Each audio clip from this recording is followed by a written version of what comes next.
ஆலங்குளம் மற்றும் நாலாங்குறிச்சி கிராமங்களில் மழையால் வீடுகளை இழந்தவர்களுக்கு திமுக முன்னாள் மாவட்ட செயலாளர் சிவபத்மநாதன் உதவி.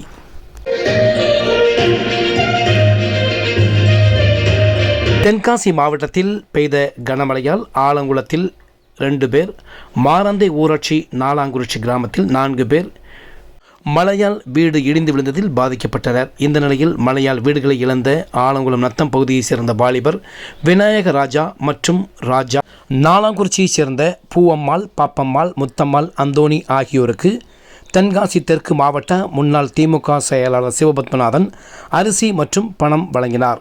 இந்த நிகழ்வில் ஆலங்குளம் சிறப்பு நிலை பேரூராட்சி தலைவர் சுதா மோகன்லால், ஆலங்குளம் நகர செயலாளர் வக்கீல் நெல்சன், முன்னாள் பேரூராட்சி கவுன்சிலர்கள் ராஜதுரை, மோகன்லால், முன்னாள் பேரூராட்சி துணைத் தலைவர் தங்கசெல்வம், மாவட்ட பிரதிநிதி அன்பழகன், சோனா மகேஷ், இளைஞரணி அரவிந்த்ராஜ் திலக், குட்லக் டெய்லர், நாலாங்குறிச்சியில் பாதிக்கப்பட்டோருக்கு உதவி வழங்கும் நிகழ்வில் மாரந்தை ஊராட்சி தலைவர் மீனா சுப்பிரமணியன், கீழக்கிழங்கல் ஊராட்சி தலைவர் சந்திரசேகர், ஒன்றிய கவுன்சிலர் கலா கண்ணன் மற்றும் திமுக கிளை செயலாளர் ஜோசப் உட்பட பலர் கலந்து கொண்டனர்.